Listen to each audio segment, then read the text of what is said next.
with Joy Wilson.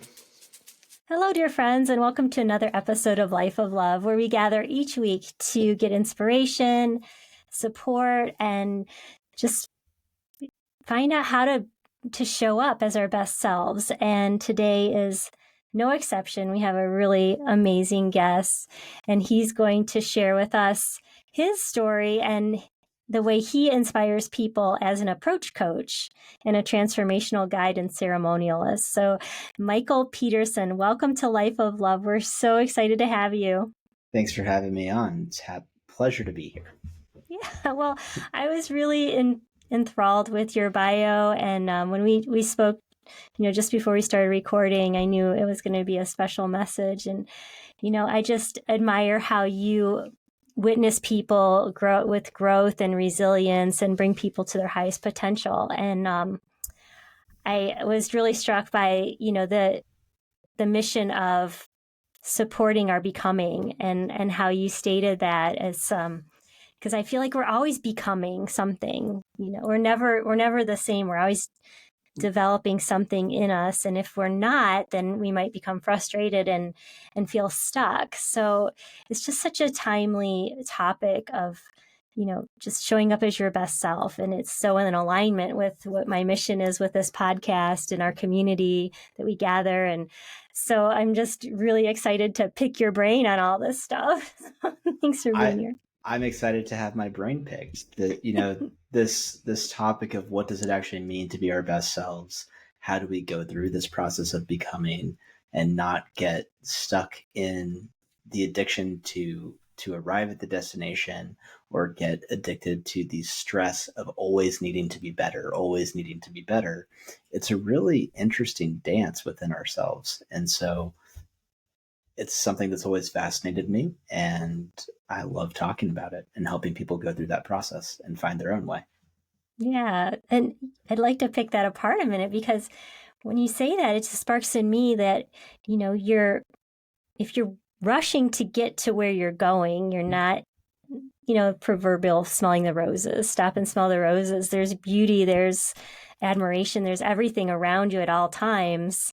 You can just immerse into the situation and catch yourself if you're thinking, oh, I just got to get there. Just got to, and when people rush is when they have accidents and, things start happening too fast because you're not present, and you feel like this tumbling.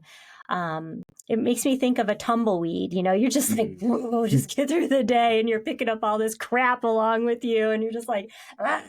And then all of a sudden, the tumbleweed gets blown off the earth, and you're like, what just happened? And you might run into the back of someone's car, or just have an explosive fight with someone you love because you're just not tuning in. So there's all these signs from the universe like, hello, stop and just get present. So I love how you said that. And it's so pertinent, but the hardest thing is knowing when you're stuck in that pattern, right? Mm-hmm. Yeah. I mean, pattern recognition as a whole is challenging, because what's a pattern? What's conditioning? What's just our natural expression of ourselves? How do we discern these things? It could be tough. I don't want to say that it's actually super easy, but also there's some steps that you can take that make it really easy to dance with the becoming process of your life, because it's really, really, really not about, okay, I have become and I'm done with this journey, right? Like, the process of becoming is still unfolding, and how we approach that process is just as important as what that process is teaching us. And they feed each other, and we learn from both what life is bringing to us, and we learn from the approach that we've taken, how to adjust, how to navigate better, or maybe not better, but in greater alignment with what works for our soul and for our being. And that's where, for me, it's all about building a compass. And if we can build a compass that works for us, then when we're exploring the terrain of our lives, we can say, oh, my compass is pointing this way, and this is the boulder that's in my path. And it's not something that I necessarily need to break down, but I need to move either through it or around it and figure out how to continue following where that inner compass is guiding me. And that's where I like to play. Well, that's very empowered. When I was reading about your work and I went on your website, what struck me was that, we have these patterns or whatever, and sometimes it's hard to know because it's just part of our coping, or maybe it was how we were brought up, or just everything around us with society. But it occurred to me that, like, a lot of times my relationships become the boulder. And I wanted to talk to you about that, like how if you're not, even if you haven't identified exactly what you could shift to be more in alignment with the life that you envision, right? Like, everyone wants to be more connected and more happy and have abundance and share and feel secure and feel safe all the time. But the facts are, no matter how many times you deal with feeling unsafe or feeling lack or feeling abandonment, if it's something in you, it's going to come back again and again. And like you said, you need this compass to get you back on track, because, it's just like, that's the human condition. We live in relativity, and there's going to be these things. And to me, the most powerful ways I've dealt with these challenges are relationships. Like, I'll get so frustrated with somebody in my life, and I'll be like, oh, that's what I need to look at in myself. And when I can look at it through that lens, it's helped me work through so much. But how many times I just didn't think it was me, that I missed out on those chances. So I wanted to pick your brain as to, when you're working with somebody, do you go into the relationships first and have them get a mirror of it, or is it more introspective? And how do those two dance, and how can you use your relationships to make them more strong and be more fulfilling? And just like, I adore the idea of self-improvement, but then I'm so enthralled with the idea that when you improve, the people you interact with on a daily basis also benefit. So it's like you're working on yourself, but it's also enriching your whole community. So it's just so important to me. And I adore that you're in this realm. Thank you. Yeah. Relationships are wonderful teachers. And so when I'm working with people, I don't necessarily start in the realm of relationships. I start with the individual. And I say, the first question that I ask everybody who I work with is, how do you want to be? And there's really no warm-up question. It's this, we've got to figure this one out.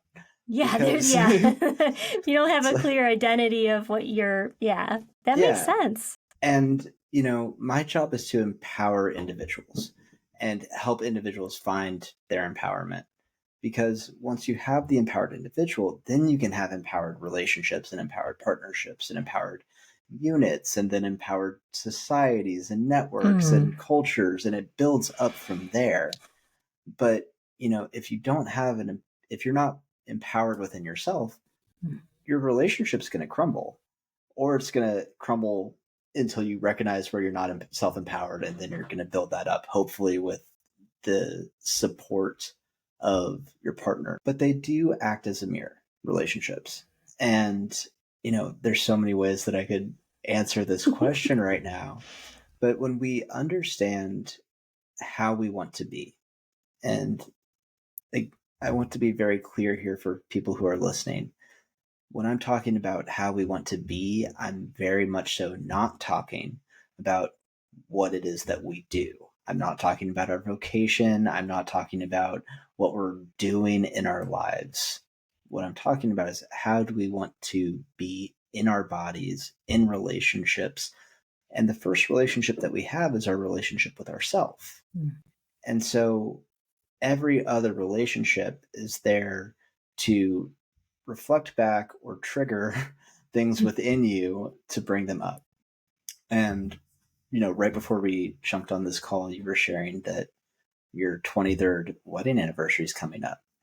And I can only imagine 23 years of marriage and the transformation that has brought on. Mm-hmm. I know that with my wife, when you're in a partnership, a relational partnership, the best ones are sacred. And by that, I mean, the role of the partner is to be a mirror to support both of your growth and both of you stepping more into alignment with what is true for you. And within that, it's very rarely you versus the other person. It's actually never you versus the other person. It's you and the other person looking at the dynamics of the energy between you, understanding the role that you play, that they play, how that story is getting created, and then doing our individual work to contribute to it unwinding.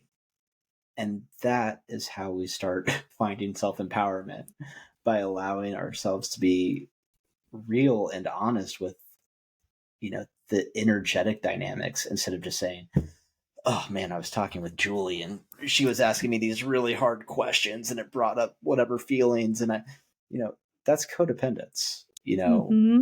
As we step out of that, we're stepping into one, being independent, understanding ourselves so that we can then become interdependent and just let go and see how these energies are playing off of each other.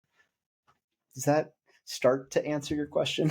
Yes, it really does. And, and then you throw children into the mix and it's just like, ooh, there's so much growth opportunity and so much you see the patterns that you have in your kids and you're like, no, and you want to protect them. And it's like, protect them from what though? Like it's funny because I was just talking with my mom and she was going through this big clearing out process where she just had inherited a bunch of junk, literally physical junk. And she was like, Michael, I have to get rid of all of this so that I don't leave it to you to go through. And I think that's really great of her. Don't get me wrong. That's really nice. Yes. And I'm like, cool. What would be even better is if you were doing the personal work around the patterns that you have so that those aren't getting left to me and that those get to be transformed, and clearing out those patterns so that I'm not left with it to work on. Mm-hmm. And that's what I'm to the point where I'll say to my boys, I'll be like, well, this is where I am. And I'll be like, I'm just being clear. I'm not blaming anybody. This is how I'm feeling and this is how I can show up right now. So should we continue or should we take a break? You know what I mean? Like, and just being very authentic with how I'm feeling. And then that gives them space to feel how they want to feel and show up how they can show up. And it's a really wonderful dance with that. And I was going to ask you, is this part of the alchemy shift that you talk about, or could you explain what you mean by an alchemy shift? Because that's intriguing to me. Yeah. So alchemy is really all about the process of turning lead into gold, right? If we look either at spiritual alchemy, it's taking the lead of our life and turning it into the gold of the divine. Or if you're talking about the metal, literally turning lead into a physical gold. What I'm talking about within that is that there's a misconception in my experience, or it might not be a misconception. People get stuck within the spiritual path of getting so ethereal with everything that it's not grounded. And you just want to get rid of all the crap that you've been carrying so that you can feel free and liberated and light. And that is phenomenal. I think that's a very important part of the process. But the process of alchemy doesn't stop with the ether. It's that through the dissolution process, solve et coagula would be the Latin, dissolve and then recombine. When we dissolve the patterns, what we're able to recombine, that alchemical gold, is the weight that we want to carry in the world. How we show up authentically, it has a weight to it. It has this energetic power to it that is still liberated, but we are free to be responsible to carry it instead of being free to do whatever we want and avoid our responsibilities. We feel free to embody everything that we are and go forwards with that denser and yet lighter weight. And so we just have to get rid of what's not ours, what has been our conditioning, right? Mm-hmm. What is authentic to us versus what is authentic to our conditioning. And through clearing that out, getting more focused, understanding what it means for us to be real, then we get to walk in the world in a way that is empowered, beautiful, and in relationship with the mystery. That's beautiful because it combines, it's the relativity, because we're spiritual beings, but we have this earthly existence, and there are things that need to happen. I mean, you can't sit around and meditate all day, like it's great to go to the spa, but you can't live there. You got to go home and make dinner at some point. And, like if you eat out every day, you're going to end up with diabetes and be fat. So you got to take care of your things. And so I think that's just beautiful. And it speaks to, like you said, knowing how you want to be, and then your purpose. And then your purpose is driven with this, like you're saying, this alchemy of this is your purposes and this is your why, and you have things you're going to need to do, but this fuels your action, your devotion of your energy to get it done. Wow. Yeah, Really. And what you're doing might be the exact same thing, but the approach that you're taking to doing it is going to be completely different. And so this is where the term approach coach came in for me. And it's funny, I had a teacher who, when he heard that I was calling myself an approach coach, he said, "Michael, it sounds like you're a dating coach." And and then I Googled approach coach, and like the first 3 websites were dating coach websites. And I was like, am I going to change what I, it's like, no, because No. we are dating. It is a dating process. You're dating yourself. You're dating yourself, Yes. and you're dating the mystery of your becoming. You don't know who you are. You don't know where life's going to bring you. And, even when you become clear within what is authentic to you, what it means for you to be real, once you've gone through kind of a portion of the alchemical process to say, okay, this is my goal. This is how I'm shining in the world. To say that we know what this world is about, to say that we have the answer it's a little bit arrogant. Mm-hmm. And so we might have an answer for us at the moment, but we are in a constant process of relating to the unknown, which is inherently uncomfortable to our human psyche. And so the work is to become more familiar with the unknown and get to know it better. Like if you say, if I might use your husband as the example, Oh, sure. Julie. He loves it when I do this. if you were to say, I know exactly who my husband is, how boring would that be? Yeah. No, I can read his mind sometimes and finish his sentences, but I'm not going to say. Well, my husband's very predictable, by the way. It's so funny. It's like we are so opposite in that, because I'll be like, I'll do a 360. I'll live one day one way, and I'll dress differently, and like even my body changes. I'll be like a little heavier, and then I'll get thin again, and I just go through these, and it's even in my human design and my gene keys. And his is like Taurus. He's just grounded. He's my rock. And it's like, it's so beautiful because I need him to counterbalance my flightiness. So it's just been an amazing, and it's really fun to go through all these different wisdom traditions and share with him. He has he is not going to look at this stuff by himself. He's like, doesn't care. He's just like, give me the game, give me good conversation, a nice meal. He's good, right? Like, Well, like I'm and like bringing up spirituality and mysticism. He's like, oh my gosh, it's so funny. and there's something beautiful within that. Yeah. And you pointed this out, right? And I think this is what's wonderful. We can get to know the mystery. We can absolutely gain insight from it, understand aspects of it, especially when we're talking about the mystery of ourselves. But the problem and the challenge is that as soon as we say that we know the answer, the mystery is no longer the mystery and we've disengaged from it. And It's so true. So how do we cultivate a way of being that keeps us engaged with the mystery without causing us to be in a constant state of anxiety about the unknown, where there's still the ability to have authentic self-expression and to be loving even when we're feeling like the other person's being an asshole.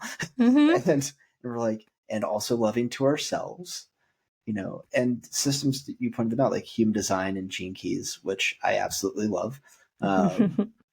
I'm a reflector in human design terms. And so Nice. it's like my job is to be the mirror, That's right? perfect, right? It's an alignment. It's wonderful. And I'm a Gene Keys guide.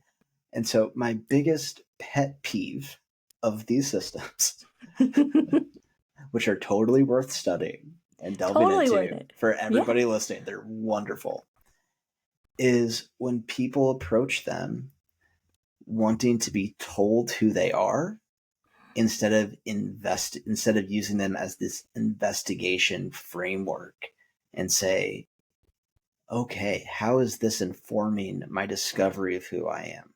What can I learn here about the relationship with myself, my relationship with the mystery, with spirit, choose your word, God, same. And again, it's as soon as we say, this is what it is, human design is the only way to live your life. And you must, if you're a generator, you cannot do X, Y, or Z. It's like, well, the entire process is about experimentation. And so, again, how can we be real? Yeah. And I love that it's a canvas, right? Like when I started my journey, I had no idea who I wanted to become because I didn't even know who I was. And so these traditions, and if I could pull up my chart, it comes to start astrology. You always know about astrology first. And then you look at it and you're like, oh, does that match? Is that something that's in my field? And you can sort of like just explore it a little bit. And then you can have compassion, be like, oh, well, Mercury's in retrograde. No wonder, bless my heart. I'm just like trying to get through this day, like it's okay. Everybody's going through this. And you get insight from the universe as to how freaking difficult it is to even just walk around and breathe some days. So, it's like that compassion for yourself. Like, you just give yourself a little more grace because you understand how much is actually going on. And if there's 45 different characteristics that you have to negotiate, holy crap, like that's a lot of stuff. And so that's my biggest takeaway from anything that I've done a deep dive into: numerology, astrology, gene keys, you name it. I'll pick up stuff. The mandolins. I mean, there's so many wonderful things out there. Tea leaves. I love reading tea leaves. How fun is that when I'll go to a Chinese, an Asian restaurant. I live, I can access a part of Atlanta that's very, very Asian. Like you can't even find a street sign that is in English. It's amazing. It's really fun. And, so I'll go and they serve the tea and there's tea leaves in there, and I'll spin my cup and see how it falls, and then I'll look up the shape. I'll say, oh, that looks like a bear. And, and I look up the tea leaf meaning of bear. And so it's like, I just get a kick out of this stuff. It just makes me so happy to explore it. But then also it's like, it just gives you insight into, like I said, how many things we're navigating and how difficult life can be. And, just that compassion for yourself, like, and saying, this is tough. And to me, if I'm having a tough day and I say to myself, Julie, this is a tough one, I've just created space to be allowed to have a hard day, right? Like, you don't have to pretend like everything is okay all the time, because a lot of times it's not. And the minute you say, well, this sucks. Yeah, and it's not a complaint. It's like acknowledging the feeling that's within oneself. Like, and I could have a tendency to pick things apart and to be a professional weeder instead of a professional gardener, right? Like, I like to look at the flowers too. I will say that in my profession of being an energetic gardener, one of the weeds that is really hard and kind of invasive for people is gaslighting themselves into being better. And it's I shouldn't be having a hard day. I should be more capable than this. I should be blah, blah, blah, blah, blah. And then they'll find some sort of manifestation tool or whatever that completely denies and tries to shift the experience that they're having instead of just starting with, I'm having a rough time. Oh, yeah. And I mean, I know I used to do it. I used to play the victim card. I'd be like, oh, yeah, this person did this to me. That's why I'm here. No, it was because I was just having a bad day, and it's okay. You don't have to blame someone else. Like, sometimes it just doesn't line up. And, and I did notice after a while, there's ebbs and flows, and you go up and down, and just sort of wait it out. Your perspective changes. Everybody wakes up in the middle of the night with anxiety about something. It's just what happens. And, I think there's so much, like you said, it's self-gaslighting. That's a great way to describe it. It's again, it comes back to this, like, what is your relationship with yourself?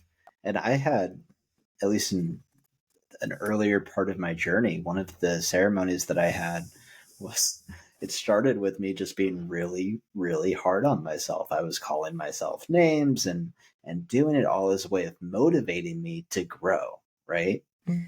And at some point within that experience, there was this very quick realization of, oh, this is the voice that I have adopted from my dad. The way that my dad knew how to love me was by being hard on me to push me to be better and push me to grow and encourage me to be my best. So this is the expression of love that I have inherited. Mm-hmm. I'm being hard on myself because I love myself. Is it being effective? Yes. Do you want to hold on to that, or is that just garbage? Right. And the answer was, it wasn't effective. The challenge was, okay, but I don't know how to love myself if I stop doing that. Mm-hmm. And so, because that's your childhood. Yeah. And so you have to enter the state of, or I had to, and I would put forth the idea that when we are going through any sort of change or transformation, we have to pass through the unknown until we arrive at the lessons that transformation is trying to invite us towards, right? Like, the caterpillar has to completely dissolve when it's in the chrysalis, and it doesn't know it's going to be a butterfly It's yet. so scary, right? It's so scary to dissolve. I mean, yeah, no wonder we have anxiety. It's just scary. And then, when we're seeing somebody else go through the process, right, then we have to find this restraint within ourselves, because, as the caterpillar goes through its transformation and it's there and it's pushing out of the cocoon, and we watch, our partners or our friends struggle with some things, and we want to help them or guide them or whatever it may be. If you help a butterfly open its cocoon, it might come out and it's going to be beautiful, but it literally gains the strength that it needs to fly through the struggle of opening its cocoon. So within ourselves, what's the right amount of struggle? What's the right amount of being willing to accept support? How can we support ourselves? How can we support our community? What does it mean to be authentic within all of these things? We're just trying to figure out how to walk well. And if we don't know how we walk well for ourselves, then we're going to project and share and put a bunch of stuff on other people, and we will all learn from that. I mean, I don't want to say that that is bad, right? It's just the process. And then we go through the process of unwinding that, of learning, of seeing that pattern, and then unwinding that aspect of it. So it's iterative, it's expansive, it's paradoxical, it's fun, it's painful, it's beautiful because it is beyond words. And that is the process of alchemy. And it's worth it because you end up with gold. It's just, there's a treasure on the other side, and it's like an adventure. You're going on an adventure. You're not going to know all the twists and turns. You don't go on an adventure knowing all the twists and turns. It wouldn't be an adventure otherwise. So there is still this aspect of relating to the unknown within ourselves, within others, within life, that there's something so innocent about it. And yet we carry so much weight and we're so hard on ourselves about getting to that destination and turning it into something and creating something when in fact it's already been created. And our job is to steward it into existence and steward it into its blossoming. And that's what we're in the process of doing when we go through these journeys, at least in my perspective.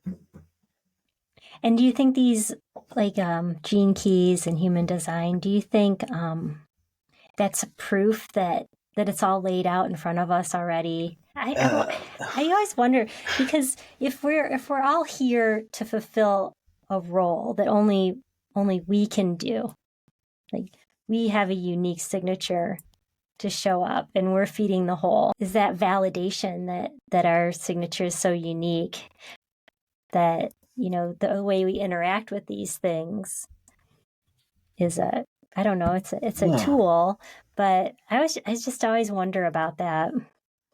For me, well, first of all, before I answer your question, what is your human design? Oh, I'm a generator. What do you know what your lines are? For my gene keys. Sure, yeah. Or like are you like a 5-1-6-2-1-3? I'm sick. Yeah, I know. I think it's 6'2". Okay, cool. So you've gone through this 6'2". long journey to get to this expression of cool. Here's what I'm teaching, and you've learned all the lessons along the way, right? I'm a 5-1, so it's very much so. I'm going to investigate something, and then here's what we're going to do to make sure it works. Yeah, I'm supposed to not know everything. I'm not supposed to focus on my book learning. I'm supposed to just be natural and let it flow. But I love to learn. Like I'll open a book and I don't want to finish. I don't want to stop reading till it's finished. So I have I can't be the expert. I have to be the explorer. And then the role model, right? Mm-hmm. And to answer your question of do I think that these things and these systems are validating? Perhaps, do you need validation or do you need liberation? Right. Both I think are possible from interacting with these systems. You might discover something in whatever gene keys or human design chart reading that you have says that validates something that you just need to be seen. And that is amazing, right? That it can give you that feeling of being seen. At the same time, I think that one of the most beneficial components of those two systems is that they liberate you from the weight of being like everybody else. And so both of those systems say, look, you've got your own energetic system. You are going to have your own unique expression.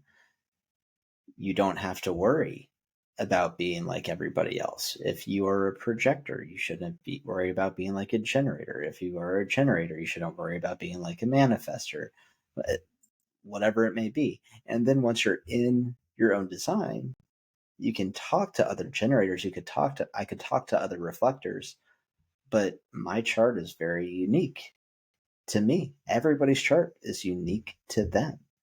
And so while there's the way that I describe Gene Keys, it's like a playground of contemplation.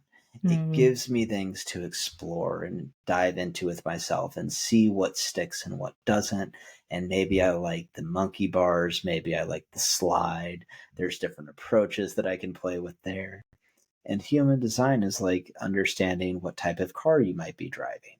And if I'm driving a really cool sports car and you're driving something that's an off-road, like mountaineering, can go everywhere in the world sort of car, like they're both really cool.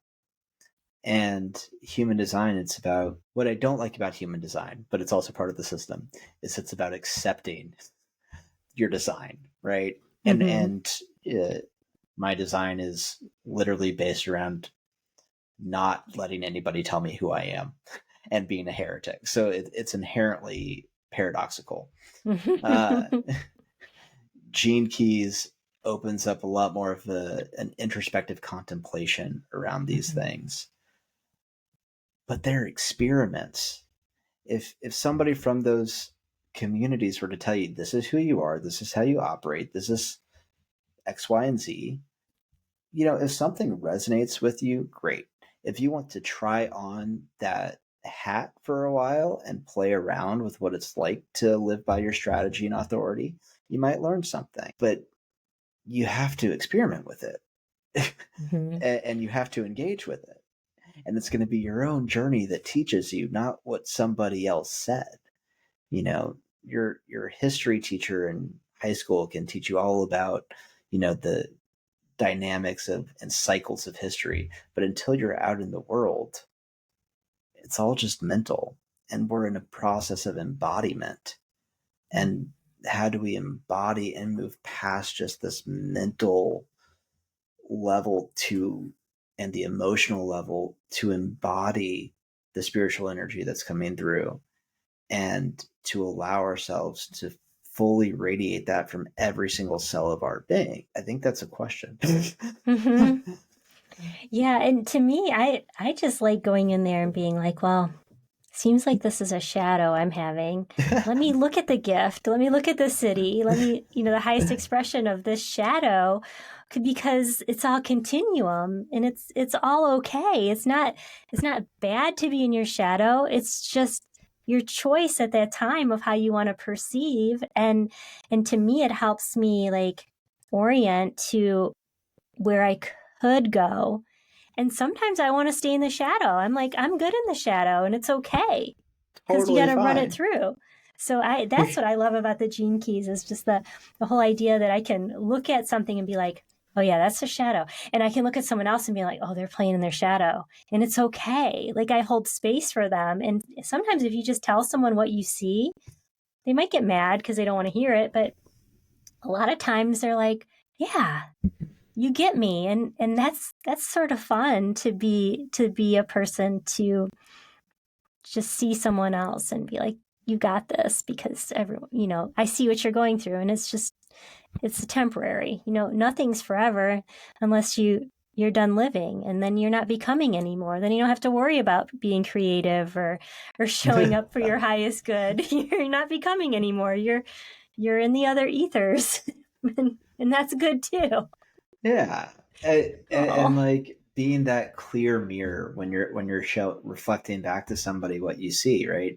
If I'm reflecting back to you and I'm giving you all of my own judgments and conditioning, I'm like, Julie, when I see your shadow, I'm letting you know. You get punched in the face is what's going to happen. and thank God somebody needs to punch me in the face sometimes. My sister can attest to that from growing up. Like, shut up, Michael. Shut up. and that's why, like, one of my core practices is listening, right? Like I don't know yes, it's a framework, right? Like I have be real, it means its own thing, but when we're being real, we can flow. And that means that we're able to feel, we're able to listen, we're able to be in a process of opening, and we're able to be in a state of wonder. And when we are listening to ourselves, to the internal and external environment, whichever way we process that through, when we're listening, it requires us to have a little bit of quiet from all the noise of our own mind that's talking over everybody, that's talking over the universe. And if we have the right space, we can listen to the mind. And if we have the right space, we can listen to what's not just our mind. And that allows us to start being discerning and discriminating about, do I need to reflect in this exact moment? Do I actually need to say, hey, you're stepping on my toes. Please stop. A boundary. Or boundary. Boundaries are really not about anybody else, right? Boundaries are not about keeping other people out. They're about keeping you in.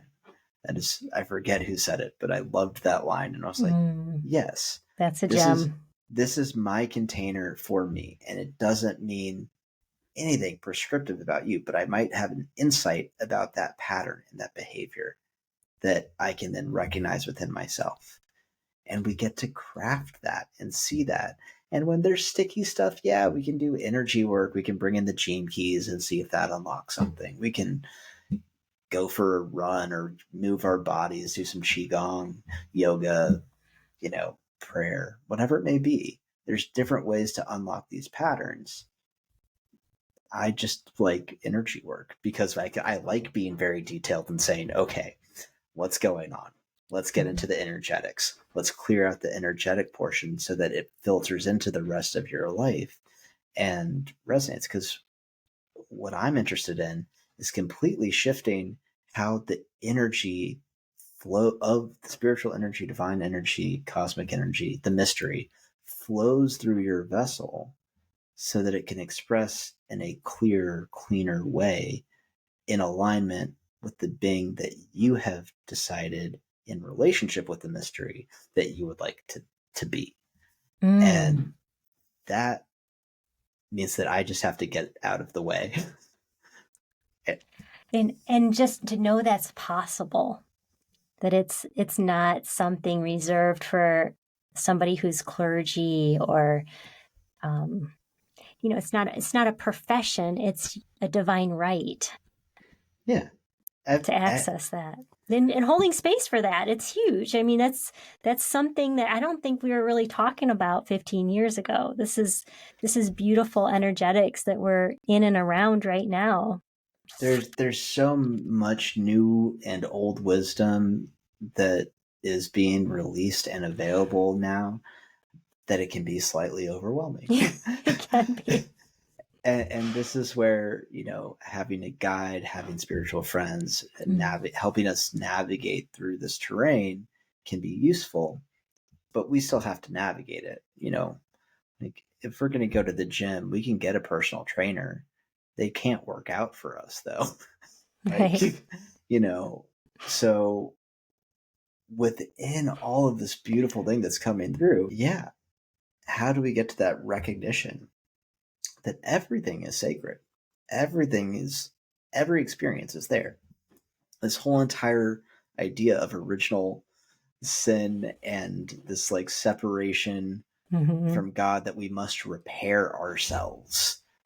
It's like, well, hold on. Where did that come from? I know.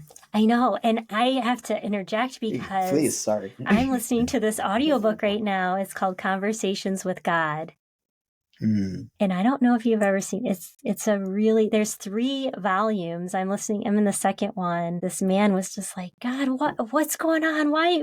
He's asking all these questions, and all of a sudden someone tells him in his mind, get a piece of paper, get a notebook, get a, what's that called? The yellow flip pad. Oh, the like a legal pad? A legal pad. Yeah. Sorry, I couldn't think of it.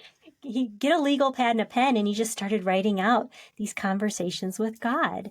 And that's what he's going through. He's going through, who told you that I wanted you to suffer, that you were shameful? Why would I create something and then be ashamed of it? And God's being just so clear to this man.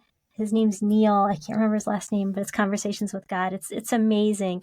And it's just like so, is it really God talking to him? Well, I don't know, but a lot of the things I'm like, yeah, why would God want us to be, why would there even be sin, or why would God create something that is wrong? Like, if he's the ultimate creator, then why would he want us to feel bad about anything?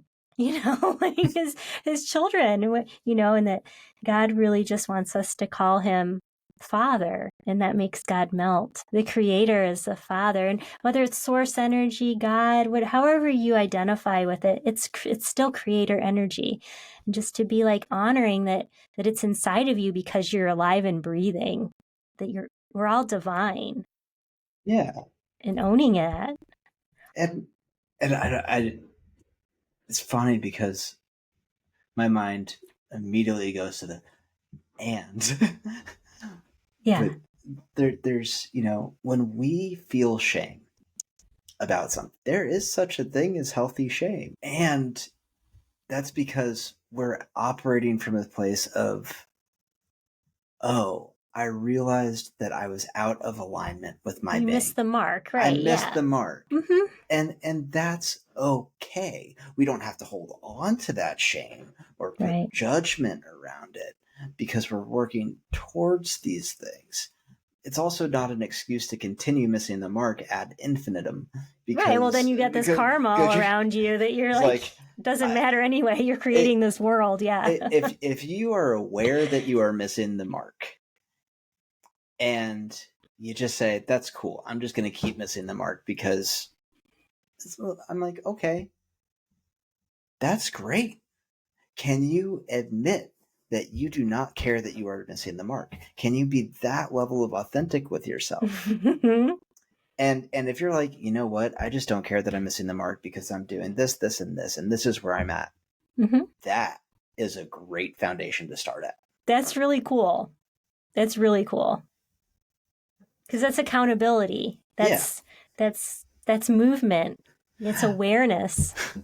Accountability to my lack of accountability is a beautiful thing. It's like, oh, I don't care about this thing right now because, and it's permission. It's permission. Conscious living. Right. So, it's and if you go to my website, the essence of it, right, is all about being real. And if you look at the definition of real, it's all about being genuine or something that is a truth, right? In my definition, it's a somatic expression. This is my compass. It's like when I'm real, I'm relaxed, I'm engaged, I'm authentic, and I'm loving. That is a dynamic expression because it has these pulls in it, right? Oh, okay, I'm engaged. Okay, but I'm not relaxed anymore. Oh, okay, so I'm overly engaged or I'm underly engaged. How do I be authentic with wherever I'm at and navigate that? And then the things can flow. I can feel, I can listen, I can open, I can be in wonder. And if I'm flowing, then I can be real. They work together. Mm-hmm. And what I feel like is really important within all of this, and maybe useful to your listeners, is that we have to get out of just the mental realm around these things, as beautiful as contemplation is, as beautiful as thinking about esoteric subjects and exploring them is. We have to get into practice. And you have to engage and work these things within your body and work the facets of your physical and energetic body so that you can be real. Otherwise, you're just sitting on the sideline saying, ooh, that'd be cool. Mm-hmm. And it's great. That's great too. But understand that when we practice in a way, I have a way to practice too. It's called practicing magic, right? And when we're mindful of where we're at, when we have a practice that's adaptable to who we are in a certain moment, when we are being gentle with ourselves, which means that if you are used to going 100 miles per hour, slamming on the e-brakes and going to 0 is not a gentle movement. If you're at 0 and you're stuck, slamming on the gas and going up to 60 miles per hour in 3.2 seconds might not be where your system is at. So be gentle with where you're at, adapt, be mindful, and find something that's inspiring to you to engage with and that helps you connect to something more than yourself and that helps you connect to yourself. And that's the basics of it. And then you can just be real and navigate life in a way that works for you. The words can change, but the essence is the same. Love it. And can you give a shout out to your website? So everyone, I'll put in the show notes too, but just in case someone's listening and doesn't have time to look at the show notes. Sure. Yeah. You can find out more about me and my approach at www.alchemyshift.com. Nice. Well, that's perfect. Thank you for all the pearls of wisdom and pearls. We got Gene Key pearls in there. And this has just been delightful. I loved exploring and reflecting.